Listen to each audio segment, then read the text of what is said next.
What's up? Welcome to Tales Tomorrow. I'm Morrow, your storyteller for today. With me I have some more RPG horror stories. Apologies for not making videos for a while. It's just needed a break. I guess there's not much of an excuse for it. My sleep has been bad. I need a little bit of a break, but now I'm back to full speed. Checking out some more RPG horror stories for today. A gross character idea. Character idea. I'll be cooking up a female elf wizard. Nothing on paper yet, just in my mind. But the idea is something like this. When the wizard was but a mere child, she either fell in a magical cauldron, asterisk and obelisk style, or was dipped in the cauldron by her mother, Achilles heel style. And somehow, some way, she now has magical pee. Oh, no.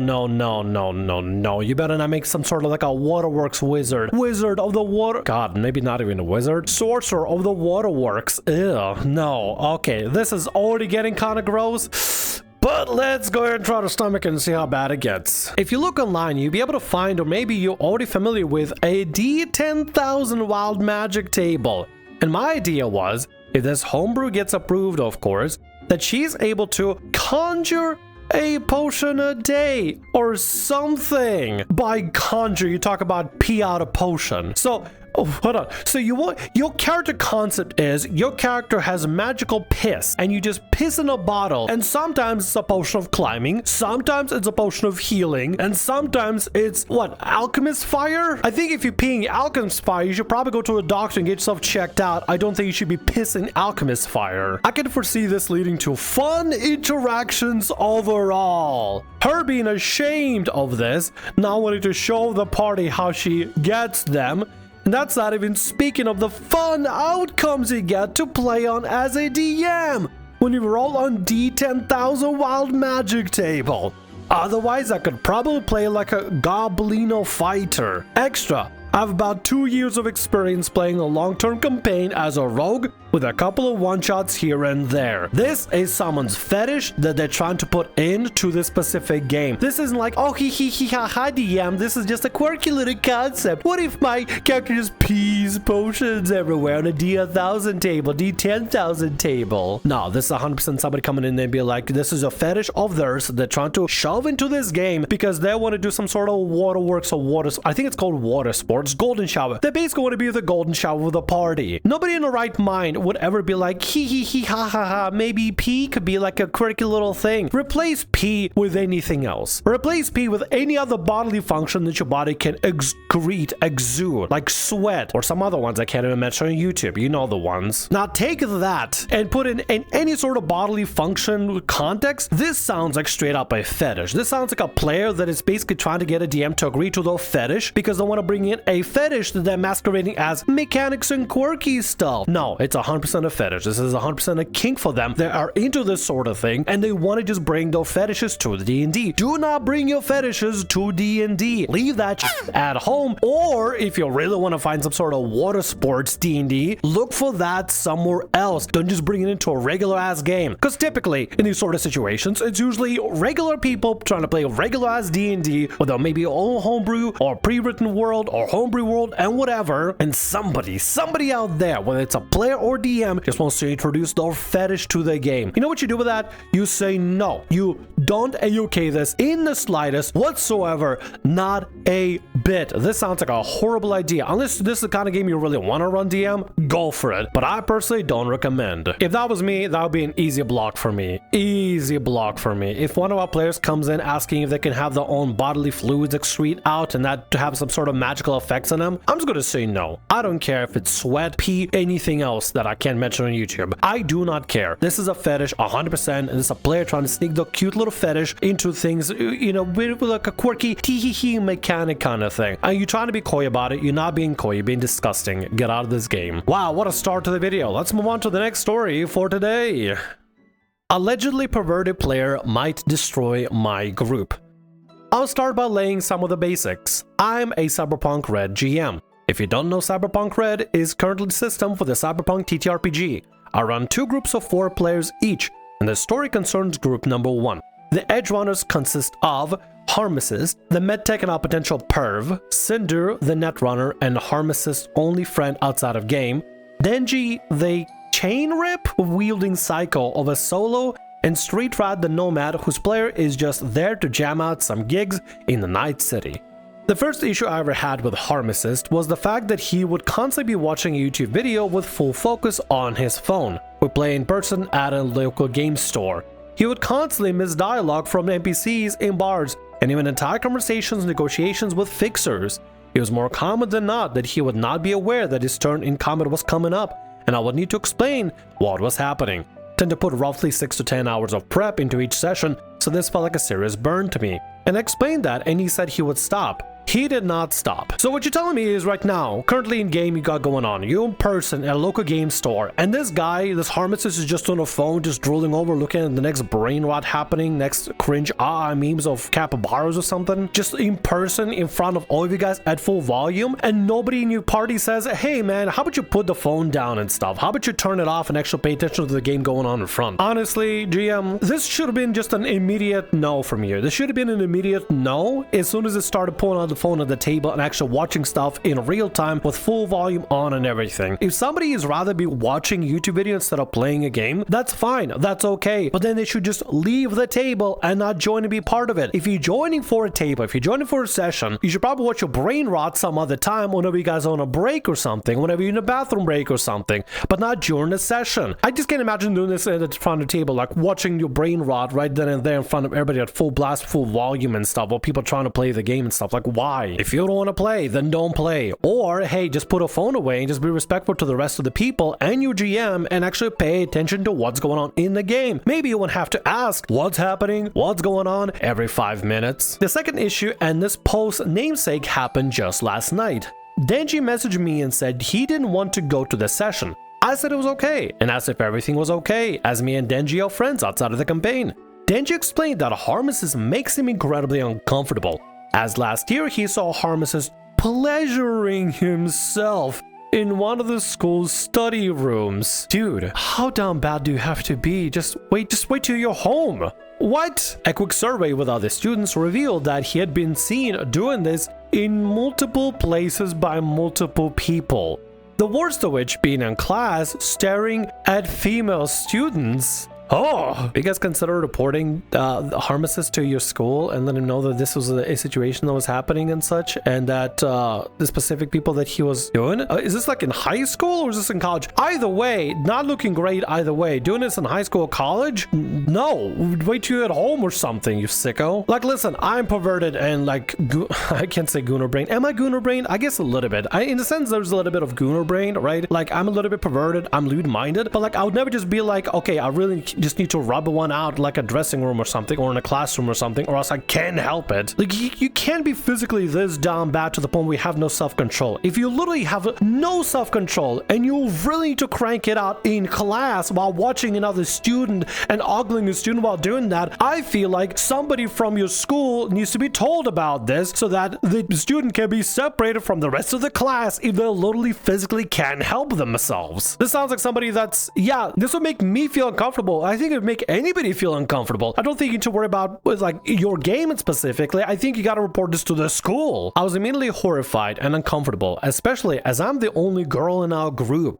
I immediately messaged Denji asking if he would return if Harmicist was removed, and asked Cinder if he would stay if Harmicist was removed. Cinder then decided to meet me in public and explained that Harmicist was not beating his Mr. Stud in class, but actually fidgeting. Since he never had fidget toys growing up, he fidgets with his penis, and now it's a bad habit. This either sounds like a really terrible excuse just to excuse somebody being a complete pervert, or if the guy actually has some sort of a fidgeting condition where he just has more fixation and stuff, maybe don't do it in public while watching other female students and literally gooning to them with your schmeat right at them. This is still not okay. This should not be excused in the slightest. This is not okay at all. The school should still be told regardless of this, regardless of what class you're in. Somebody at school needs to know that this is happening, that they got a student rubbing their schmeat as some sort of fixation while literally staring at other students. This is not okay. This would make, I think it would make anybody feel uncomfortable. It doesn't matter what condition or not. If it's actually some sort of a condition where you need to have some sort of a fidget toy, I mean, what, fidget things are like what, $1, like $3 on Amazon or something? It shouldn't be that difficult to obtain one. I mean, hell, probably gas stations have some sort of like a fidgeting little thing you can get or something or some such. I don't know, honestly. I really have no idea. I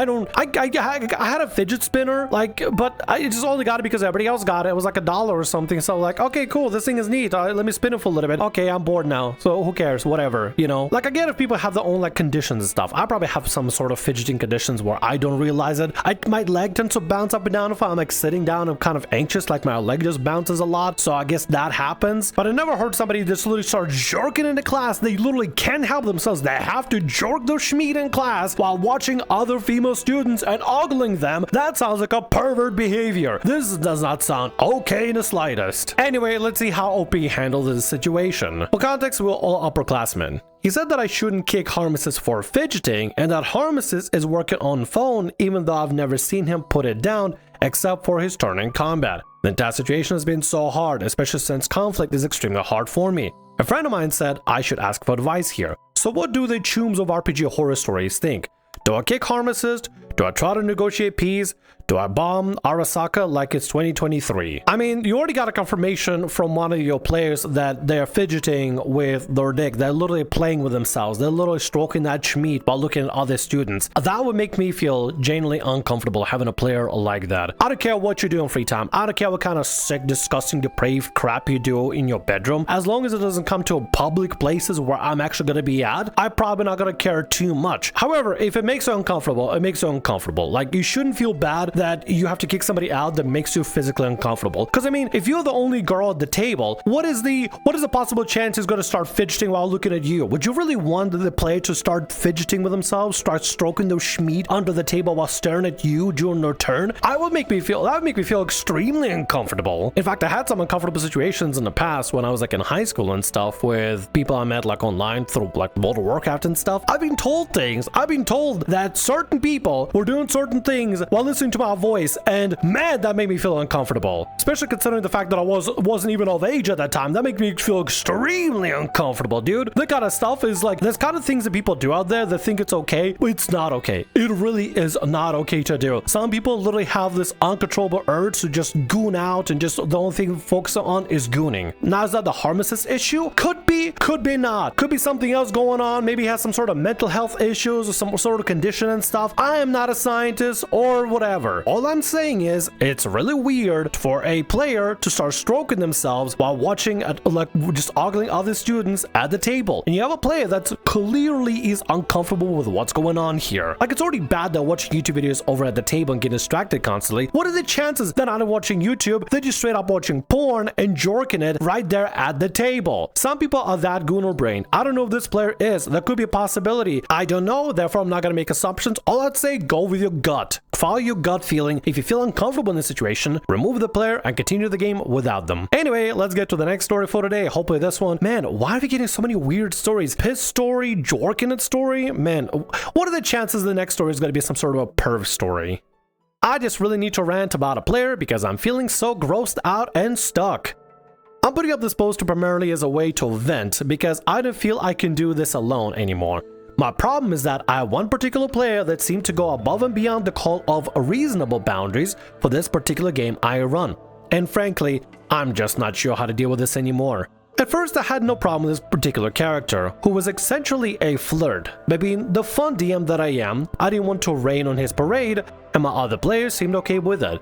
Recently, it has become unbearable, where everything he says is either some sort of a sexual innuendo or a sexual reference of some sort. There's nothing wrong with wanting to be a fun DM, but at the end of the day, even fun DMs have their own boundaries. You can have fun, you can have a good, quirky, silly time, but boundaries are boundaries, and boundaries are normal. If you haven't set up boundaries yet, you should really try to establish some sort of boundaries. You can be a fun, quirky, excitable DM that allows some silly things pass through, as long as it's meant to be silly. But if everything is constantly about sexual related stuff or some sort of sexual innuendo, that's going to be grating for anybody. It's, you know what, it's the same thing. It's the same thing if you're playing Final Fantasy 14 and constantly every other week or so or every other day or so, somebody that doesn't play it or plays the game mentions like, hey, yeah, Dragoon, you mean the floor tank, right? It's like, dude, this joke is like old, it's ancient, it's dinosaur, please stop resurrecting it, you necromancer. We need to start using necromancer in a derogatory way for anybody that resurrects like an old meme or joke that has literally like, it's like beating a dead horse. Leave the horse down, necromancer. Jesus Christ. But yeah, Yeah, it's like that. Honestly, like anything, too much of anything is too much. And if there's just the same thing going on all the time without any variety, it can get grating for anyone, including a fun DM. Then things got even worse when I received personal messages that made me very uncomfortable. In particular, he referred to himself as a degenerate and asked whether he could discuss not safe for work topics related to his character. To top it all off, he said that he gets turned on whenever he plays his character. The final straw was when he sent me what he called character art, but what it was just nude art. Okay, hold on a second. So this guy unironically calls himself degenerate without even a hint of irony. Okay, no, yeah, this is 100% a fetish. This is 100% somebody looking to discuss with somebody a fetish. They're not call himself a degenerate, ha ha ha ha. They'd be like, hey, I'm literally a degenerate, and this is my kink, and this is my fetish, so please entertain my fetish, DM. Here's my naked art of my character, DM. Please entertain and validate my fetish, please, DM. If you have a kink, don't go to other people to have it be validated. Just enjoy it in your private like everybody else does, like every other sane person. If you have some sort of a fetish, lock it away inside of your room or your chest or your dungeon or whatever else you got, and keep it there for people that want to engage with that. Don't just go to your random DMs or other D&D players or TTRPG players or just strangers in general, people that you don't even know that well, just to shove your fetishes onto them. People aren't interested in that. It's the ones that are, you look for those specific games, look for specifically kinky games where this kind of stuff is encouraged and discussed often. You don't just go to random games, just expect your DM to be like, hey DM, validate my fetish, please. Like, there's nothing wrong necessarily with having your character art, especially if you really like your character and you have it like, I don't know, let's say for example, you make like a really hot character and you're like, you know what, I kind of want to see this character naked. I'm very sex positive and I kind of want to see this character naked. I think it'd be cool art and stuff. Like if somebody did naked art, like naked, tasteful, sexy art of Morrow doing like this with like a book covering his junk or something, then honestly, I would find it very like impressive, honestly. I'm not saying I want anybody to make sexy, tasteful nudes of Morrow, but if you did, I would only be impressed. But not everybody is like that. Not everybody wants to talk about the horny naked stuff. Like, you gotta know the crowd that you want to talk about stuff. Like, I'm not gonna start bringing up stuff to Mary that I usually bring up with other friends and stuff that are within, I guess, I don't want to call it like a lewd hemisphere, but I guess it's kind of a lewd hemisphere. I don't know. Also, to be honest, like, not put Mary on blast, but it honestly wouldn't be that big of a problem, like, bring up like horny stuff or lewd stuff to Mary, because Mary's a little bit of a pervert. I don't know if you guys know this, but Mary's a bit of a pervert. But she wouldn't describe herself as a degenerate. I wouldn't describe myself as a degenerate. Anybody that unironically describes himself as a degenerate means this is the fetish for them. They want to be seen as the overly horny person. The fact this player even said to you, DM, that they get turned on by playing the character in such a flirty way is already really strange and weird, because the entire game is basically them trying to get the rocks off. And that would make me feel uncomfortable. Like, you're playing like a regular game, a regular ass game. It's not like a sexy game or anything like that. And people just playing, rolling dice and stuff. But instead, you have this player that's role-playing as this, like, the role-playing is this overly flirty character, but turns out they're not just playing a character that literally gets them off sexually. That would make me feel really uncomfortable, because now the game is turning into a little fetish game instead of like a regular ass game. It's fine if somebody just wants to be flirty, silly character just for the sake of it. But when someone's getting off to it, that's, I feel like, where things are kind of going off a little bit out of bounds, you know? This is where things are gonna be uncomfortable. The thing is that he's actually in 2 of my campaigns, but he only acts perverted in this specific one. It makes it so much more confusing to deal with. I realize I just don't like him anymore. I dread seeing his name pop up in my notifications, and I'm starting to hate running sessions because of it. I feel so stuck because I'm way too socially anxious to just confront him directly about how creepy this has become. I'm terrified of the confrontation, and since I was fine with the flirting at the start, I feel like I'm the one making it a big deal now. I just can't shake the feeling that he's using my game as some kind of an outlet, and it feels so disrespectful. I don't know if I should try to have a talk, or sending unsolicited nudes is just an immediate year-round offense, but my anxiety is through the roof just thinking about it. Nobody will be making a big deal, and you wouldn't be making a big deal by saying this is a no-go for me. Establishing boundaries is always okay. There's nothing wrong with establishing boundaries. And if this player suddenly decided to say, oh, you DM, you're making it a big deal. You know who made it a big deal, player? The one who started sending random unsolicited nude art of their character and talk about the fetishes without any prompting for it whatsoever. There's nothing wrong with you, DM, for being uncomfortable in the situation or wanting to remove the player and just not engage. If this is not your cup of tea, it's not your cup of tea. Luckily enough, however, there is actually an update to this story. It actually was posted in the very beginning. I chose to read it afterwards because I think that came with a proper conclusion to the story. So let's see how this ends. Update. I actually went through with it. I kicked him, and I did it. I end up doing it with the help of my players, but honestly, he still messages me now and I feel really guilty. I've been trying to just forget about it and move on, but I can't stop second guessing if I totally overreacted. Felt like such a mess because I technically told him it was okay at first, mostly because I was just confused and didn't actually realize what he was implying at the time. Now I feel like I've handled the whole thing wrong, and I'm worried that I'm being unfair to him, even though I'm so uncomfortable. I'm just really struggling with the guilt of it all. You AOK'd the flirty. You didn't care to validate their fetishes and stuff. Don't ever feel bad about not wanting to validate someone's fetishes or kinks. You are not responsible for someone else to feel whether they're being too horny or not horny enough. That is not your responsibility. You're the DM. You're supposed to just do DMing things, regular stuff. What you okayed is the flirtiness at the table in character. You didn't okay to someone getting off to this at your table or start sending you unsolicited nude art of their character or talk about how horny they get when they were role-playing this flirty character. You didn't okay that, and it's okay. There's nothing wrong with establishing boundaries and not wanting to okay something that you didn't okay. Don't feel bad about it whatsoever. If the players continues to harassing you about this, by the way, because I mean at this point I feel like if they're still messaging you trying to guilt trip you, that's kind of borderline harassment at that point. You tell them that no, you're putting your foot down, it's not okay, it's going past your bounds, and if they can continue messaging you, you're just gonna block them. Actually, if you don't think you're going to be interacting with this player at all, if the player actually makes you feel uncomfortable, block them. Don't interact with them. Don't do anything with this player. Don't engage with this player. Sometimes it's just so much easier just to not engage and just move on from there. Wow, so many perverted stories just back to back to back. Honestly, I just clicked through the RPG horror story subreddit just to see what kind of stuff we would find, and turns out we found a bunch of perverted stories. Well, I just recently finished being a pervert myself on VR chat, so I guess things kind of line up. When I'm not Morrow, I am a perverted cat online. But to have Morrow read about perverted stuff, but Morrow outside of being Morrow is also a pervert, it's like the universe aligned together. The pieces, the puzzle pieces just fit, you know? Does that make sense? Am I making sense? I don't know. I'm just gonna finish the video here. And with that, that's gonna be all our stories for today. I want to thank you very much for watching, and thanks so much for being here. If you like what I do, consider subscribing to the channel and leaving a like. Also, if the RPG Horror Stories ever goes down, or if you want to submit your own personalized horror story, email is down in the description below. I'll see you again in more Tales Tomorrow. Bye-bye.